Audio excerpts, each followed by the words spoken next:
So today we are happy to have Dominic Joyce from Oxford University, and he will give the first of the two lectures, mini course on the topic orientations on moduli spaces of coherent sheaves on Calabi-Yau fourfolds.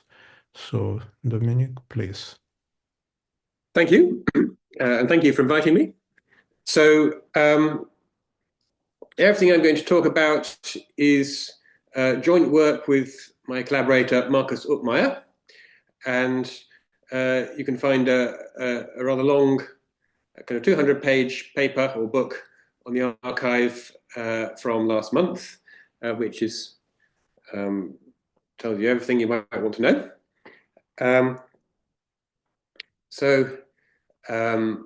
Yeah, here's a list of references. I believe you can find these slides in the chat.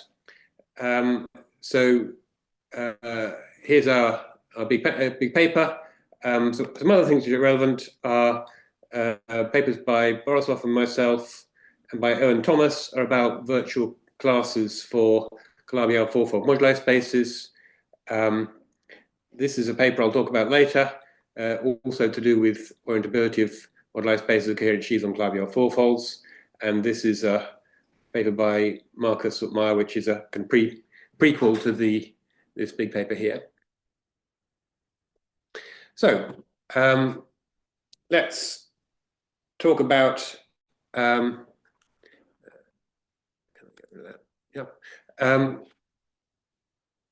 talk about Donaldson-Thomas type invariants of Calabi-Yau fourfolds. So this is part of a rather large.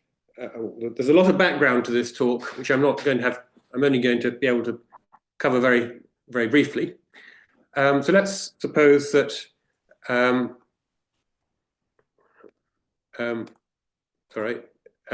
Let's suppose that X is a projective Calabi-Yau fourfold of the complex numbers, and M is a derived moduli scheme or derived moduli stack of coherent sheaves or possibly perfect complexes on X in the setting of the derived algebraic geometry of Tern and Vexozzi. So then M has a -2 shifted symplectic structure in the sense of Pantev Toen Vacquier Vexozzi. So if Lm is a cotangent complex of M and Tm is the tangent complex of M, then omega is some kind of analog of a symplectic structure in ordinary differential geometry. So it's a non-degenerate 2 form. In a product with omega gives you a quasi-isomorphism from the tangent complex to the cotangent complex, except because it's -2 shifted, there's a shift by -2 here. We can understand this as being some kind of geometric incarnation of Serre duality for coherent sheaves. So if E in M is corresponding to a coherent sheaf E, then the cohomology groups of the tangent complex at the point E are X to the I plus 1 of EE. And the cohomology groups of the cotangent complex at E are X to the 1 minus E of EE dual. And this isomorphism from the tangent complex to the cotangent complex corresponds at the single sheaf E to the Serre duality isomorphism from X to the I of EE to X to the 4 minus E of EE star, where ordinarily, if you had a writing Serre duality, you'd have a tensor by the canonical bundle in the second part here. But in this case, the canonical bundle is trivial because it's a Calabi-Yau fourfold. Okay, so let's take S and omega to be some -2 shifted symplectic derived scheme. So then, with some collaborators, I proved a Darboux theorem in shifted symplectic geometry. And in the case of -2 shifted things, this says that your -2 shifted symplectic scheme is Zariski locally modeled by charts involving a smooth C scheme, V, a vector bundle, E over V, an algebraic vector bundle, a section of the sim2 of E star, which a quadratic form which is supposed to be non-degenerate on E, and then an isotropic section S of the vector bundle E, meaning where isotropic means that Q of SS is 0. So then if you've got such a local chart, you can build a Zariski open in S with its symmetric, with its symplectic structure omega. And S, this is a classical scheme, is locally modeled on the zeros of S in V. And the cotangent complex of S at this open set can be modeled in the three-term complex going from TV restricted to S. Then that maps into E by the derivative of the section S. Then we map back to T star of V by composing first the quadratic form Q and then the ds star. And this squares to 0 because you can find that out by taking the second derivative of this equation Q of SS is 0. Okay, so these gave us kind of local models for special charts on -2 shifted symplectic derived schemes. So with Denis Borisov, I then defined a notion of orientation for -2 shifted symplectic. In fact, any even shifted symplectic thing this will work for. The equivalence from the tangent complex to the cotangent complex induces an isomorphism of determinant line bundles from the determinant of TS to the determinant of LS, where the determinant of TS is a dual of the determinant of LS. So this is giving you an isomorphism of what's essentially the canonical bundle of the derived scheme S to its dual. Then an orientation is essentially a trivialization of this canonical bundle such that this determinant map is the composition of phi and phi star. So basically an orientation is a square root of the isomorphism from this determinant line bundle to its dual. And on one of our nice charts, this notion of orientation corresponds to an orientation of the quadratic form of E and Q, restricted to the zeros S inverse of 0. Okay, so this is a kind of cousin of orientation data, which is appropriate for Calabi-Yau threefolds, which you may know about, although it exists at kind of one categorical level down. These orientations are genuinely analogues of orientations in differential geometry, whereas orientation data is more like a spin structure in differential geometry. Okay, so with Denis Borisov, I showed that if you have a separated -2 shifted symplectic derived scheme, you can give the underlying complex analytic space the structure of a C infinity derived manifold, whose real virtual dimension is actually half the real virtual dimension of the derived scheme itself. So there's some kind of halving of dimension going on, which is quite surprising when you first meet it.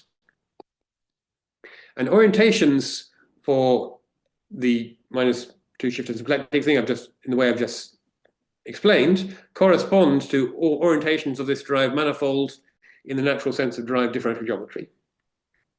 So if S is also proper, then this complex analytic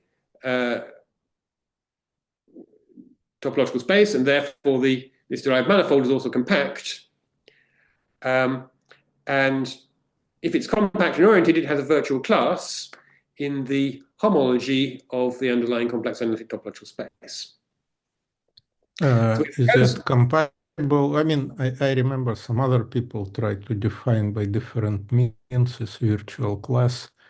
Is it the same in the end, or it's? Well, it depends what you want. If you don't assume compactness, then you get a virtual class in Borel-Moore homology, rather than ordinary homology, essentially. So the compactness is not crucial, but compactness is necessary for, well, okay. If you want to integrate a cohomology class over it, you want compactness. Okay. Okay, so our proposal was to define Donaldson-Thomas type invariant type invariants, which we now call DT4 invariants of Calabi-Yau fourfolds, which count semi-stable moduli spaces of coherent sheaves on a Calabi-Yau fourfold. Okay, so nobody really did anything with my paper with Borisov because everybody hates smooth derived manifolds. So nothing happened until Owen and Thomas into 2020 came up with an alternative definition of the virtual class in Cao-Homology in the style of Bernd and Vandecci. So in the local charts, this involves taking an Euler class of the oriented quadratic vector bundle E and Q, and then showing that this Euler class can be localized as a kind of a cycle in Cao-Homology to the zeros S inverse of 0. And now, okay, lots of people are working on DT4 invariants of Calabi-Yau fourfolds. You can see work by this list of people and others. Okay, so what I want to talk about in this talk and next week is just about the question of orientations. So let's suppose X is a projective Calabi-Yau fourfold of complex numbers, and M is the moduli stack of coherent sheaves, or alternatively of perfect complexes on M, with its -2 shifted symplectic structure. So now I'd like to know, is M and omega orientable in the sense I explained? And if it is, possibly after choosing some data on the Calabi-Yau fourfold X, hopefully not too much, do we have some way to construct a canonical orientation on this moduli stack M? So this question is important because without orientations, you just can't define DT4 invariants of Calabi-Yau fourfolds, and the subject will never really get started. Sorry, because there are some graduate students here. Can you kind of briefly recall why people need orientation data for the definition of any kind of DT invariants, maybe in other dimensions? Like what happened if I lower the dimension to 3, as you mentioned, to 2, or what prevents us to go up? Well, okay, so there's orientations that I'm talking about today are a Calabi-Yau even story. So basically the moduli spaces for Calabi-Yau fourfold things behave like real manifolds. And if you want to define a fundamental class of a real manifold, you need an orientation.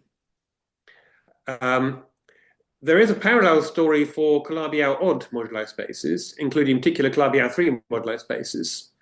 And for that, you need a notion of orientation data, which was really introduced by Maxim Kontsevich and Jan in their 2008 paper on motivic Donaldson-Thomas invariants. You don't actually need orientation data to define just the kind of bare Donaldson-Thomas invariants for Calabi-Yau threefolds of the integers, but you do need it for almost all of the other interesting extensions, such as what are called refined Donaldson-Thomas invariants, motivic Donaldson-Thomas invariants, categorification of Donaldson-Thomas series and coherent sheaves and the like. And it's a kind of more complicated story, but instead of having the moduli, so the orientation data is basically a square root of the canonical bundle of the moduli stack. And whereas orientations are kind of square root of the isomorphism from the canonical bundle squared to the trivial bundle, broadly, in the Calabi-Yau even case. But okay, I think maybe the Calabi-Yau threefold story is not really the right place to start. A better place to start would be, so let's say Donaldson invariants of four manifolds, where you form moduli spaces of instantons on a real four manifold. And those, in nice cases, those moduli spaces will be manifolds. And to define Donaldson invariants, you first need to construct an orientation on these moduli spaces, because that then gives you a fundamental class that you can integrate things over. Okay, great. Anyway, so it makes sense to study orientations on the entire moduli stack of all coherent sheaves or all perfect complexes. And then you can restrict those orientations to substacks of semistable or of stable sheaves in some fixed Chern character. In the case in which stable equals semistable, then, okay, lying a little bit, this semistable moduli stack is a proper -2 shifted symplectic derived scheme. So if we know an orientation for it, we can form a virtual class as a homology class in Cao homology or ordinary homology. And then we can use this to define our DT invariants as the integral over this homology class of phi, for phi is some natural cohomology class on your moduli stack. And the cohomology classes are easy to find. You just build them out of Chern characters of the universal sheaf or complex on your moduli space cross X. So there's lots and lots of classes you could integrate over it. The difficult thing is to find this homology class to form the integration on. Okay, so back in 2020, with two other collaborators, I proved a theorem that says if you have a compact Calabi-Yau fourfold, then the moduli stack of perfect complexes on X is orientable. So the proof of this theorem is really a tour de force. It uses all kinds of different techniques, derived algebraic geometry, differential geometry, gauge theory. We even use the classification of smooth oriented 5 manifolds. There's just one teensy-weensy, insignificant little problem, which is that the theorem is wrong. So there's a mistake in the proof. The theorem itself may be false, so we don't have a counterexample to this exact statement. So I'm sorry about that. So let me give you an outline of the way the proof works in Cao-Gross-Joyce. It goes via gauge theoretic moduli spaces. So in the first step, we let P over X be a principal U of M bundle for M greater than 4. Actually, there's some kind of stabilization going on, so you should really think about M being very large. And we define moduli spaces BP of all connections on P. And we define a principal Z2 bundle, OP over BP, of what we call orientations on this moduli space BP using gauge theory. So I'll explain all of these things in more detail later. So then the idea at that point was that we should prove that this orientation, this principal Z2 bundle is trivializable, meaning that BP is orientable. So this proof is wrong. And in fact, the statement is false for some spin 8 manifolds, including, for example, the 8 manifold SU3. Okay, so there's a mistake there. And okay, if X is a spin 7 manifold, it turns out that orientations of BP restrict to orientations in the usual differential geometric sense of moduli spaces of what are called spin 7 instantons on P. So BP is a moduli space of all connections. MP is a subspace of connections satisfying a curvature condition, that of having a chunk of its curvature vanishing. Such things are called spin 7 instantons. Okay, so this orientation of an infinite dimensional space is really capturing orientations of the finite dimensional moduli spaces that we naturally find in gauge theory. Okay, the second step is that if this number m is large enough, actually in some stabilized sense, we can define a map of topological classifying spaces from a topological space associated to our moduli stack to another topological space associated to our moduli space connections here.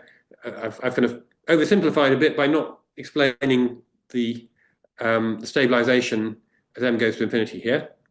And then we show that orientations of the gauge theory moduli spaces can be pulled back along this map to induce orientations of the moduli space of at least the substack of the derived moduli space of sheaves which have Chern character the same as the Chern character of this principal bundle. And actually, there's a way of getting around this restriction of Schoen characters. So then it turns out that BP being orientable implies that our algebraic geometry moduli space M is orientable. So we've got some kind of a bridge from algebraic geometry to gauge theory. So as far as we know, this part of the proof is correct. So what we have to fix is understanding the orientability of these moduli spaces of UM connections on our favorite 8 manifolds. Okay, so let me tell you a bit about the gauge theory. So let's take X to be a compact manifold, G a Lie group, such as U of M, and P over X a principal G bundle. We then write curly AP for the moduli space of all connections nabla on P. This is an infinite dimensional affine space. We write BP is a quotient of AP mod GP for the moduli space of connections on P modulo gauge transformations. So we're dividing out by the group GP of the automorphism group of P, and we think about this thing as a topological stack. Now let's choose an elliptic operator on X, which for us will usually be the Dirac operator or the positive Dirac operator if X is spin. Then for each connection in AP, you get a twisted elliptic operator. So you take your elliptic operator and you just tensor it by the real vector bundle add P, which is, well, it's a vector bundle associated to the Lie algebra of the Lie group G under this principal bundle. And this thing has a connection coming from the connection on P, which is the point in AP. So we get a twisted elliptic operator here. It has a kernel and a co-kernel, which are finite dimensional because it's elliptic on a compact manifold. So then we actually get, it turns out you can build a determinant line bundle over AP, whose fiber is, well, the top exterior power of the kernel tensored with the dual top exterior power of the co-kernel of your operator. And then there's a principal Z2 bundle of orientations on the fibers of this line bundle. And this turns out to be somehow the right thing to consider. So we've got gauge theory. We've now got kind of Fredholm operators and quite a lot of analysis coming in at this point as well. So the line bundle and the orientation bundle are equivariant under the gauge group, and therefore they descend to a line bundle and a principal Z2 bundle on this topological moduli space, moduli stack BP. So we define an orientation of BP, an isomorphism of OP with BP cross Z2. So trivialization of this Z2 bundle. So moduli spaces of instantons, meaning connections on P satisfying curvature condition, they're subspaces MP and BP, and in nice cases, under some genericity assumptions, these MPs may be smooth manifolds, and the orientation bundle may restrict to the instanton moduli space to give the actual principal Z2 bundle of orientations on MP in the usual sense. So therefore, orientability or orientations for the infinite dimensional moduli space BP give you orientability and orientations for this finite dimensional manifold or derived manifold MP in the usual differential geometric sense. Okay, so how are we going to fix the mistake in the Cao-Gross-Joyce paper? So Markus Upmeier and I have developed a new theory for studying orientability and canonical orientations for moduli spaces BP. So X is going to be a compact spin n manifold. I'm going to restrict to the cases n is 1, 7, or 8, modulo 8, basically because we kind of want, essentially we want the Dirac operator or the positive Dirac operator to be a real operator. If it were complex or quaternionic, then it's the orientability problem is trivial because complex or quaternionic vector spaces are already oriented. So this restriction is because these are the only dimensions in which we have an interesting orientation problem. Okay, G is a Lie group, P is a principal G bundle, and BP is its moduli space of connections. Orientations on BP mean orientations of either the Dirac operator or the positive Dirac operator twisted by this vector bundle and connection. If X is a spin 7 manifold in dimension 8, then orientations on BP restrict orientations on moduli spaces of spin 7 instantons on X. If X is a Calabi-Yau 4-fold and G is U of M, then orientations on BP are going to restrict to Borisov-Joyce orientations on moduli spaces of rank M algebraic vector bundles on X, or more generally of coherent sheaves and the like. Okay, so for dimension 8 and also dimension 7, we can give sufficient conditions on the 8-manifold X for orientability of these moduli spaces BP from any G, including G as U of M. In fact, our sufficient conditions are necessary and sufficient if G is equal to E8. So if our sufficient conditions hold, the problem with step 1 of the Cao-Gross-Joyce proof is then fixed, and we can deduce the Cao-Gross-Joyce orientability theorem under an extra topological condition. And we can also specify data, something we call the flag structure, which determines canonical orientations on all of these moduli spaces. Okay, so let's have a first look at the methods in the proof. So a principal G bundle P over X is at least topologically equivalent to a map phi P from X into BG, where BG is the topological classifying space of X. This is some very large... Sorry, Dominic, may I interrupt you for a second? So this means that the main orientation theory, the proof of which was wrong, will be corrected, but you will impose additional conditions on X for it to be true. Yes, that's right. We'll see a statement in a few slides. All right, all right. Okay. So therefore X phi P is an element of the spin bordism group, omega n spin of BG. So bordism groups are a generalized homology theory, and you can make a bordism group a topological space, and the bordism group of topological space is a set of equivalence classes of maps from a manifold with some structure, in this case it's a spin structure, into the topological space.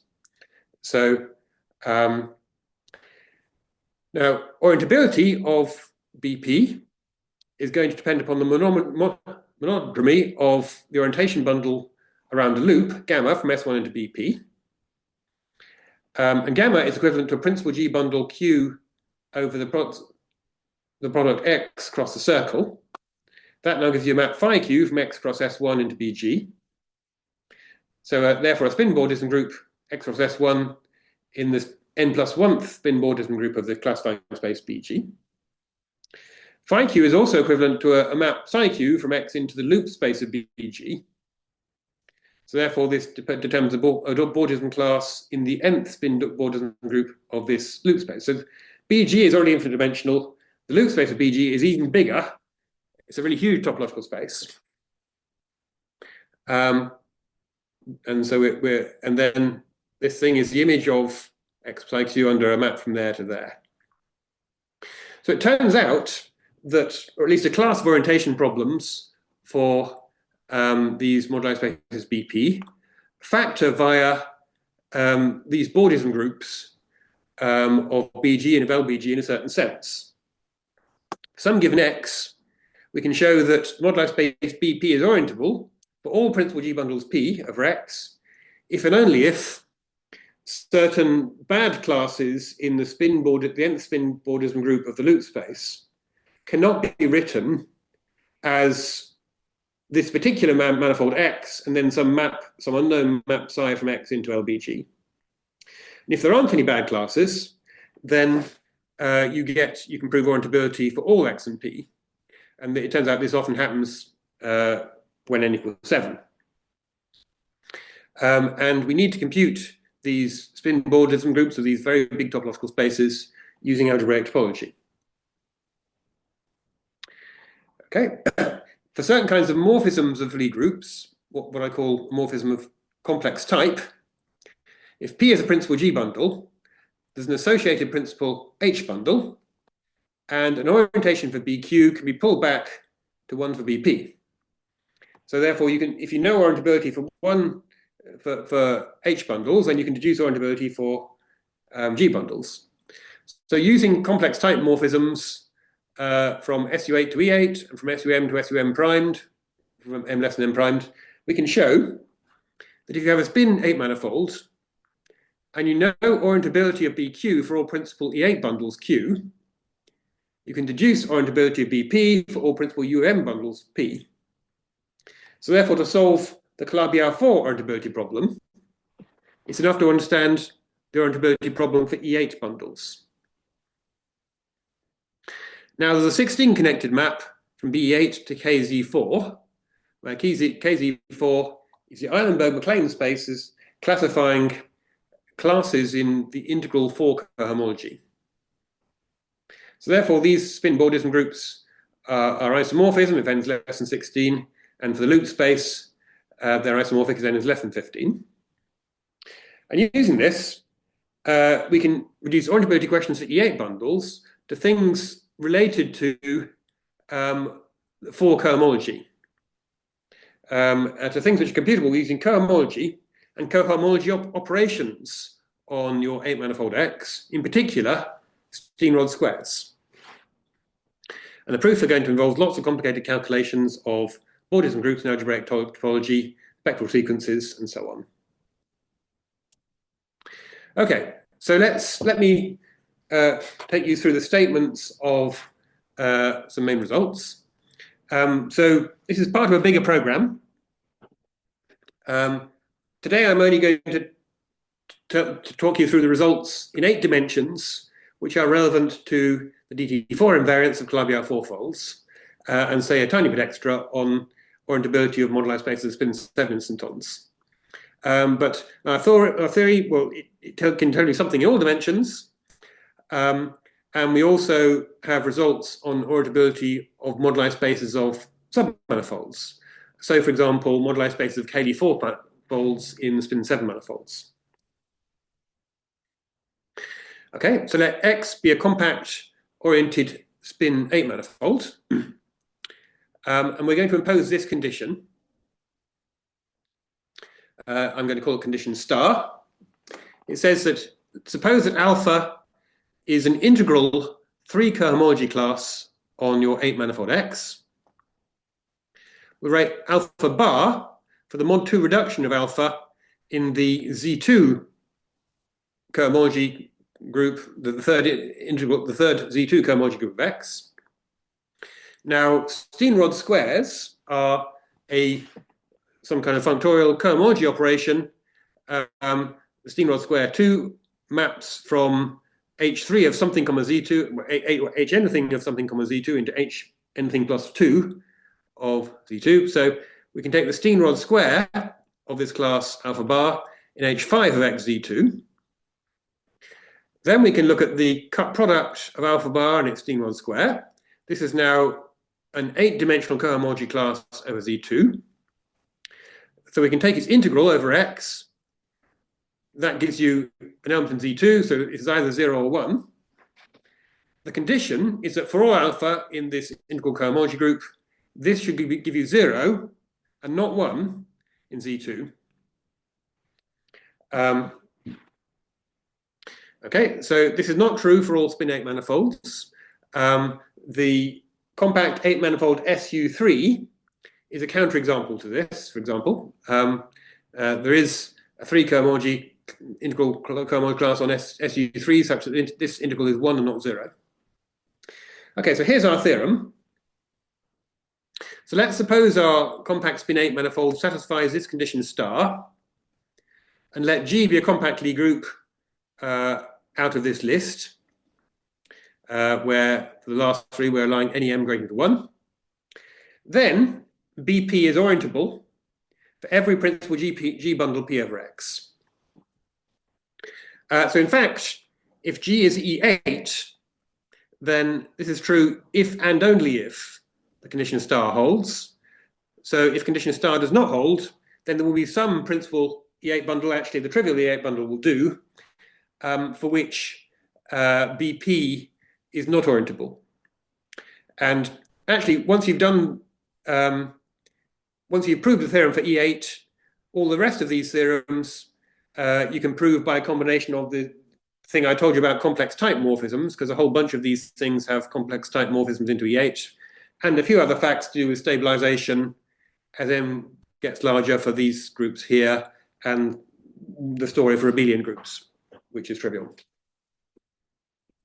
Okay, so this theorem is fixing the incorrect proof in the Cao-Gross-Joyce paper. Okay, so if we combine, sorry, that's wrong. I should have said the case G is U of M, and step 2 of Cao-Gross-Joyce implies corollary, which is that you suppose a Calabi-Yau fourfold X satisfies condition star, this topological condition on the underlying n-manifold, then the moduli stack M of perfect complexes on X is orientable in the sense of Borisov-Joyce 2017. So this fixes the Cao-Gross-Joyce theorem under the extra assumption that condition star holds, as Jan was asking. So, well, here's an example. If you take X in CP5 be a smooth sextic, then the Lefschetz hyperplane theorem tells you that H3 of XZ is 0. So trivially, condition star holds, and therefore corollary 2 holds for X. So there are some Calabi-Yau fourfolds for which we have now proved orientability of the moduli spaces. We don't know any example of a Calabi-Yau fourfold for which condition star does not hold. Although the 8-manifold SU3 is in fact a complex manifold with trivial canonical bundle. So it's kind of not far off being Calabi-Yau, but it's Calabi-Yau in a, it's not Kähler or projective. So anyway. Another corollary, if we have, let's suppose we have compact spin 7 manifolds satisfying this condition, and G is one of our list of Lie groups, P is a principal G bundle, then the moduli space of irreducible spin 7 instanton connections on P is orientable. So this moduli space is a smooth manifold if omega is generic amongst all spin 7 fourfold forms. It's a derived smooth manifold in general. So let's suppose you wanted to do some kind of Donaldson-Thomas or Donaldson-Siegel program to define some kind of unity invariance counting spin 7 instantons by integrating things over these moduli spaces. You would want orientations on these moduli spaces. And this corollary tells you that under the assumption of condition star, then we have such orientations. So then if the condition is satisfied, so you do have this orientation of your moduli stack, so you have DT invariants, yeah. And for dimension 3, you know, people were very fond of the relation with Gromov-Witt and stuff. What of that remains in dimension 4? Well, there are a bunch of conjectures actually which relate. Well, so DT4 invariants, really they should define. It looks as though they should depend upon, well, the algebraic topology, things like the Euler characteristic and so on, and the Gromov-Witt invariants, and some more invariants which count surfaces embedded in your Calabi-Yau fourfold.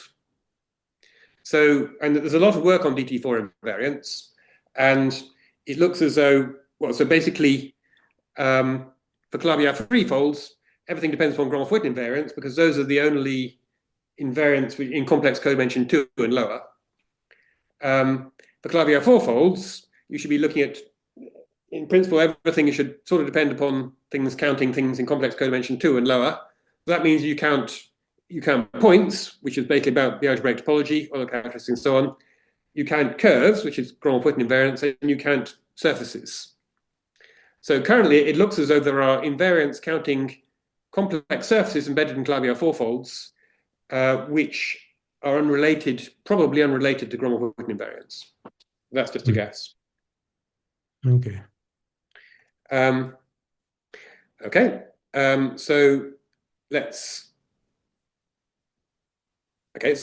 we also have results on canonical orientations. So let's suppose that condition star holds. So we have orientability of our modulo spaces.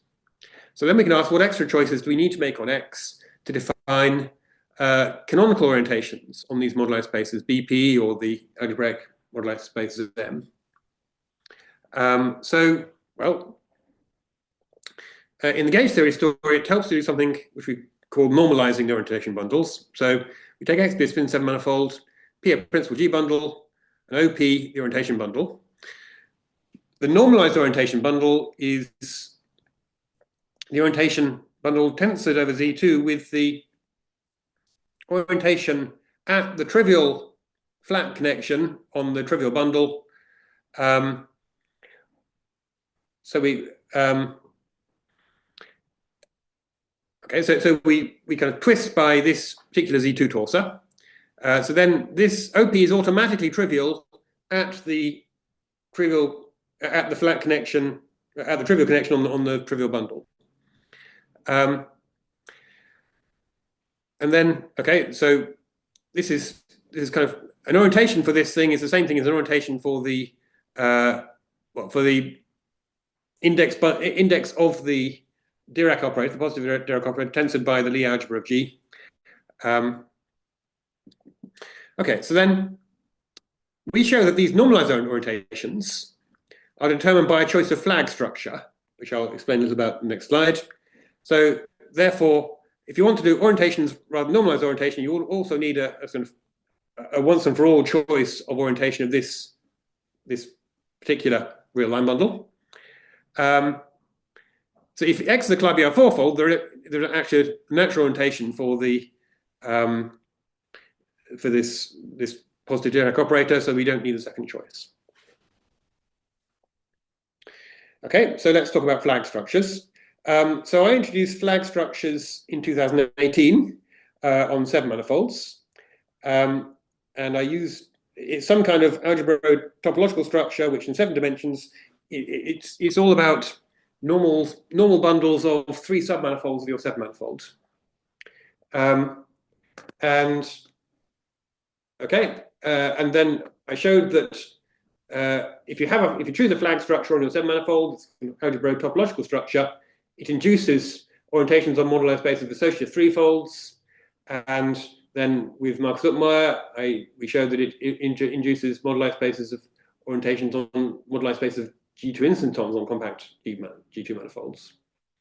As a kind of comparison, if you want to do orientations of moduli space of instantons on 4 manifolds, you need to choose an orientation on the self-dual 2 cohomology of your manifold. If you want to do orientations on moduli spaces of pseudo-homomorphic curves with boundary Lagrangian, you need something called a relative spin structure for your symplectic manifold with boundary Lagrangian. There's a bunch of other situations where you choose some piece of algebraic topological data, and then from there you can get orientations on various interesting moduli spaces. So Markus and I define a related but more complicated notion of flag structure for compact spin 8 manifolds X, provided they satisfy this condition. Our favorite way of explaining it is as a choice of natural trivialization of a certain orientation functor associated to X, which I'll be telling you more about next week, in fact. So a flag structure, you can write it as a piece of data for each integral 4 cohomology class, where each F alpha lies in a Z2 torsor. So there's 2 choices for each 4 cohomology class on X. So in the set of flag structures on X is the torsor for the mapping space from H4 of X Z into Z2. This is arbitrary maps, not morphisms. So this is a huge space. There's a very large collection of flag structures, but by imposing extra conditions, we can cut this down to a finite choice. Now, if X is a Calabi-Yau 4 manifold, then the orientation on M at a perfect complex E in M depends upon the piece of data F alpha when alpha is a second Chern class so second Chern class of E minus the first Chern class squared. And there's also a canonical choice for F0, so if that alpha is 0. So therefore, if C2 of E minus C1 of E squared is 0, there's a canonical choice of orientation on the connected component of your moduli stack containing E. So if we put all this together, we find the theorem. Let's suppose a Calabi-Yau 4 manifold X satisfies condition star. So let's choose a flag structure F on our manifold X.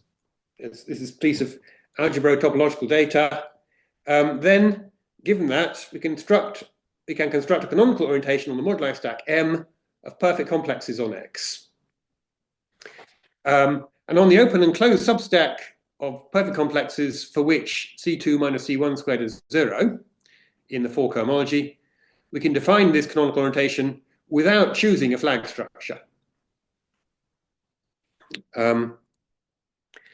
Okay, so the second part, in which we can define canonical orientations without arbitrary choices, this resolves a certain paradox.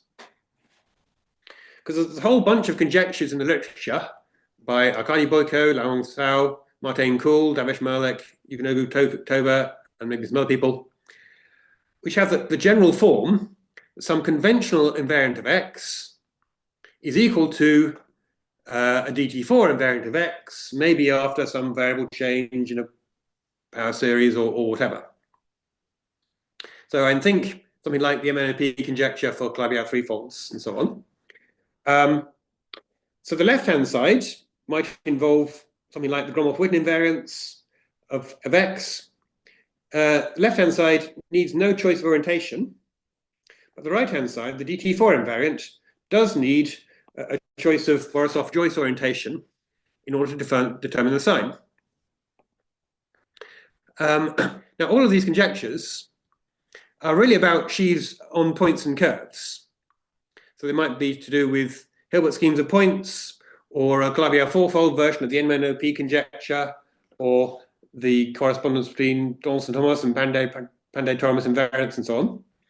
So all of this story are really all about counting curves in the kind of Gromov-Witten kind of way. And because of this, they involve only complexes E with C2 of E minus C1 squared is 0. So the only interesting stuff is going on in dimension 0 and 2 in cohomology, or possibly 6 and 8, but nothing interesting happens in dimension 4. Okay, so the explanation for why these conjectures can be true is that there is, in these cases, there is a natural choice of orientation for the right-hand side. Or at least there is an algorithm to construct some kind of natural choice of orientation on the right-hand side. It's unclear which algorithm is correct, so you don't really know what the orientation is up to some natural sign in the problem. Okay. Right, now let me start talking a bit about the techniques and things in our general theory. So we're going to build a whole theory in terms of something we call Picard groupoids. So a Picard groupoid, G tensor 1, is a groupoid G, meaning a category all of whose isomorphisms are invertible, all morphisms are isomorphisms, which has a monoidal structure, tensor product going from G across G into G, so we can tensor objects together, we can tensor morphisms between objects together.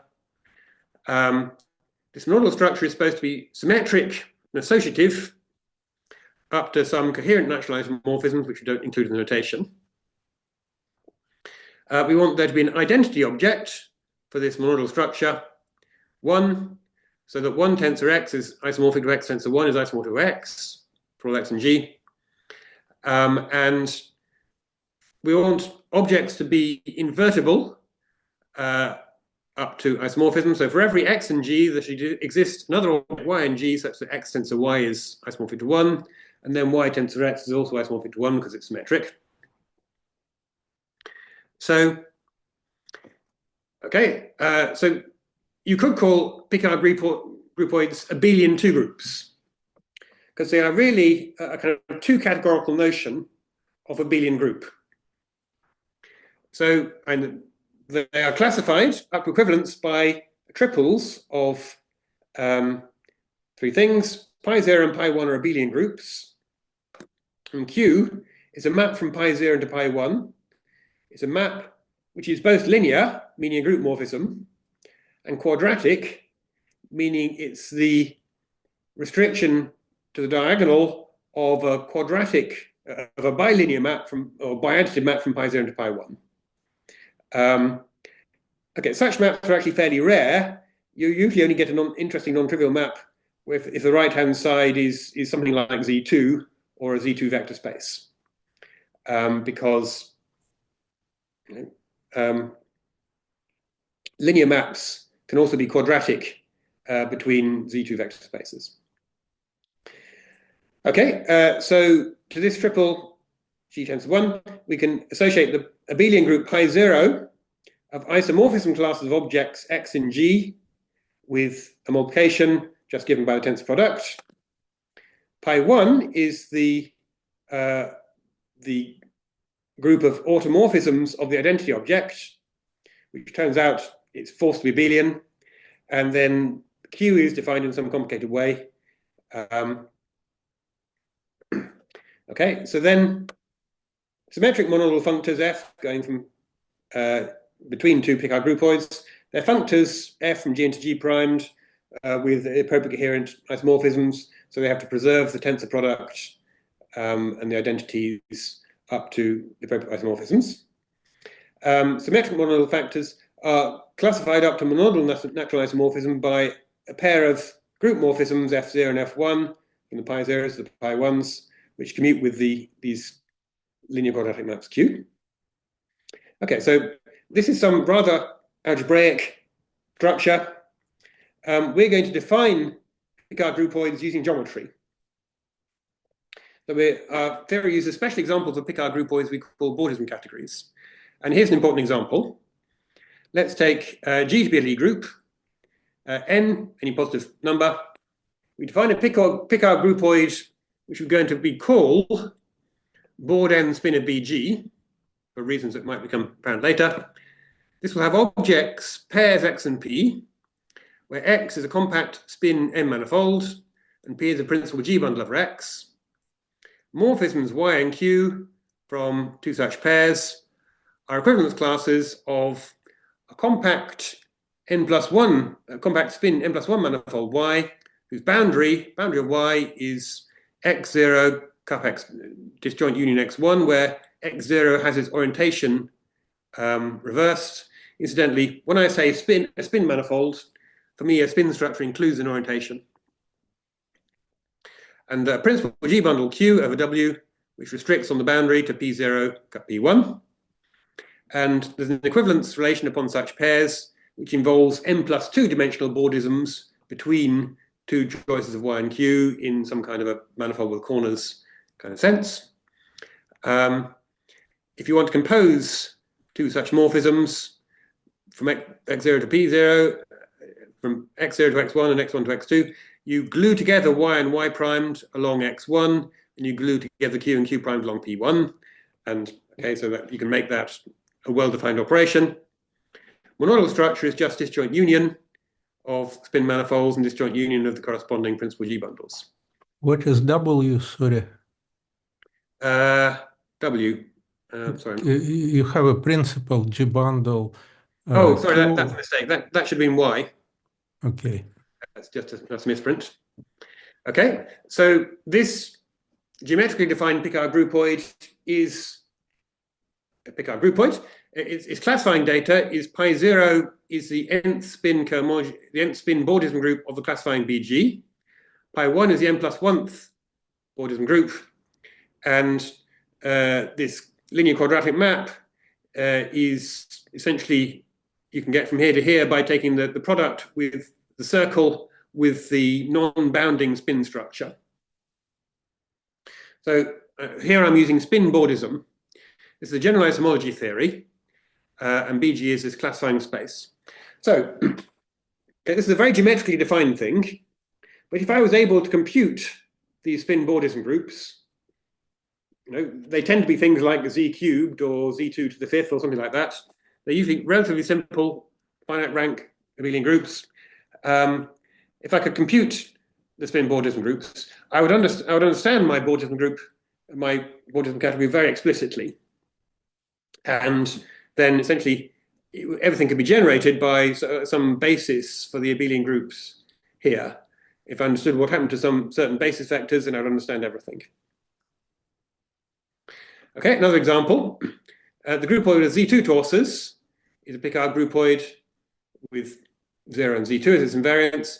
The groupoid of super Z2 torses, which is Z2 graded Z2 torses, this is a Picard groupoid with both groups Z2. Q I take to be identity map. So there's something slightly subtle here in that the symmetric structure, which relates the two ways of tensoring things together, involves a Z2 grading in an interesting way. Okay, now a couple of examples. If n is 1 or 7 mod 8, you can define a symmetric monoidal functor f from my bordism category to Z2 torsors, mapping x and p to the Z2 torsor of orientations on the moduli space AP, defined using this Dirac operator. So here, AP, we don't divide by the gauge group. So AP it's just an infinite dimensional affine space. In particular, it's contractible. So there are exactly 2 orientations on this thing. It's always orientable.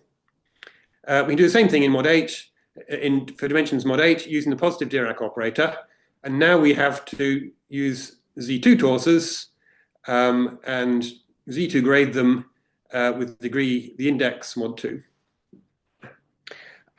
So we can encode orientations of moduli spaces in these functors, which are symmetric monoidal functors between Picard groupoids, and we're going to call these orientation functors. And the fact that this works depends upon a certain bordism invariance property of indices and of determinants of Dirac operators, which is proved by my collaborator in that paper. Okay, another example. If X is a compact spin n-manifold, G is a D group, we define a subcategory of my bordism category to have objects X and P where now X is fixed, but P is allowed to vary. Morphisms X cross 0, 1 and Q, where now my manifold Y is X cross 0, 1 is fixed, and Q can be any principal G bundle over that. So there's an inclusion map of these 2 categories. Then if we take Fx to be my orientation functor composed with the inclusion going from this bordism category associated to manifold X into Z2 torsors, it turns out that a choice of orientation for BP for each principal G bundle P invariant under isomorphisms from P into P primed. This is equivalent to a functor, or a natural isomorphism between this functor Fx and the constant functor 1x with value Z2. Therefore, BP is orientable for every principal G bundle if and only if this functor is trivializable. So I'm starting to be able to reduce orientation questions to questions about certain functors between categories, and the categories are very computable. Okay, so to see why this is true, BP is AP mod GP, where AP is the affine space of connections on P. GP is a gauge group. AP is always orientable with exactly 2 orientations. And BP is orientable if and only if GP acts trivially on the Z2 torsor of orientations on AP. So if you have some element of the gauge group, you can define a morphism from XP into XP in my bordism category by taking Q to be P cross 0, 1. But on one end, I identify just P cross 0 with P. By the identity map, on the other end, I identify P cross 1 with P using my non-trivial morphism gamma. It turns out that all morphisms from XP into XP of this form, or kind of homotopic to it. Therefore, GP acts trivially on the Z2 torsion of orientations on AP if and only if Fx is trivial over the single object X and P. So that's why these bordism categories are good tools for deciding orientability of one moduli spaces. Okay, so well, the orientation functor is classified by morphisms from m_n bg into 0 or Z2, and from m plus 1 bg into Z2. So for a fixed compact spin n-manifold, Fx is trivializable, so all the moduli spaces P are orientable if and only if there does not exist an element of this form such that F1 of it is non-zero in Z2. We can also write this in terms of the n-spin bordism group of LBG. And so, well, we end up proving that if the morphism from F1 of psi going from that spin bordism group and n spin of LBG into Z2, if that's identically 0, then BP is orientable for all compact spin n manifolds X and all principal G bundles P over X. That tends to happen if n equals 7, but then there can be obstructions when n equals 8. So we can use algebraic topology and spectral sequences to compute bordism groups, such as these spin bordism groups of classifying spaces, and the morphisms. Well, computing the morphisms requires, well, computing the orientation functor morphisms, you need to do some analysis at some point, as well as algebraic topology. And then we can use these to prove theorems on orientability and canonical orientations. And I'll give you more detail about that in the next talk next week. Okay, so thank you for listening. Thank you very much. Are there any questions?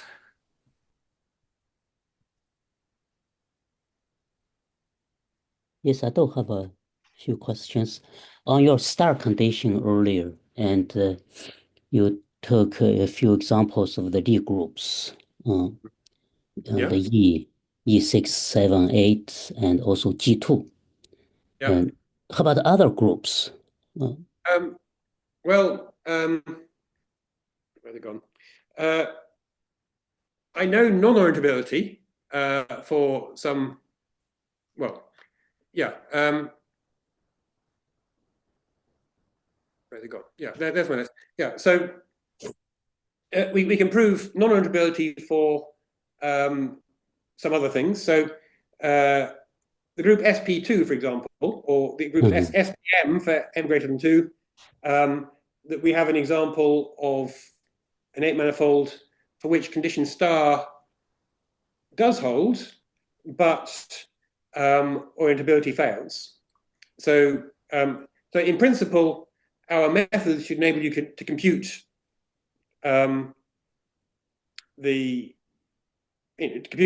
conditions, necessary and sufficient conditions for orientability for any Lie group G. But we were mostly aiming at the kind of UM and SUM things because they're the ones which have applications, or most immediate applications in the DT4 invariant story. But if you look in our paper, you'll find more statements. I see that. For example, I saw the G2 and also spin 3. That's interesting. Well, so, spin 3 is the same as SU2. Yeah. Oh, I see. So for the G2, that's a non-simple list. And it's mostly kind of in the ADE type. Okay. That's right.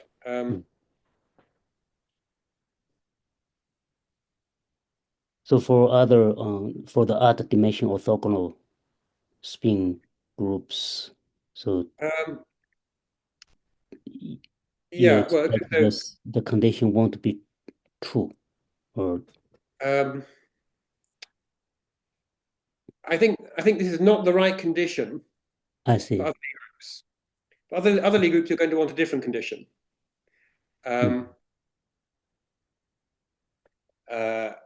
And it may be that for some Lie groups you get non-orientability for all manifolds, all 8 manifolds. And we, in the submanifold problem, something like that happens. we can guarantee non-orientability of moduli spaces of codimension 4 submanifolds for all 8 manifolds, because if non-orientability holds for S to the 8, then non-orientability holds for all 8 manifolds. Yeah. Okay, well, thank you. Thank you. More questions? By the way, Dominic, your X is projective, so at least it's compact.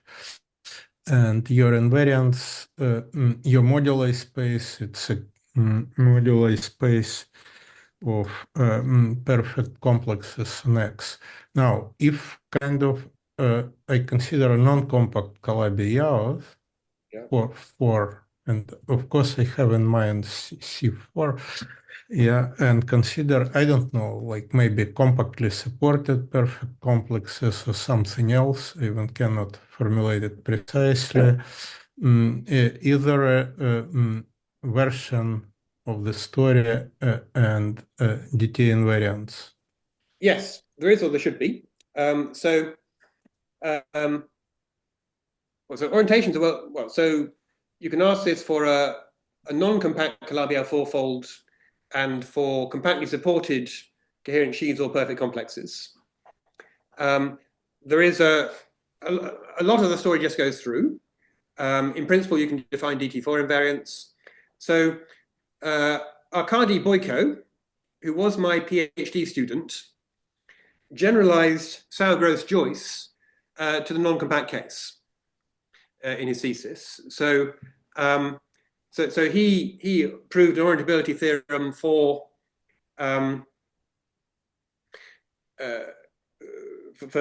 moduli space of things on non-compact Calabi-Yau fourfolds.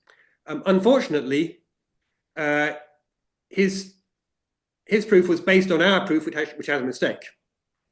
So our proof also, so that the error we found also makes a hole in Arkady Boyko's thesis as published. But your condition, yes, third cohomology of C4 is equal to 0. I mean, it depends on whether it can be paired. Yes, and so it should be true that if you impose this condition star on X or perhaps on some compactification, then it will fill the hole in Arkady's thesis and everything will work again.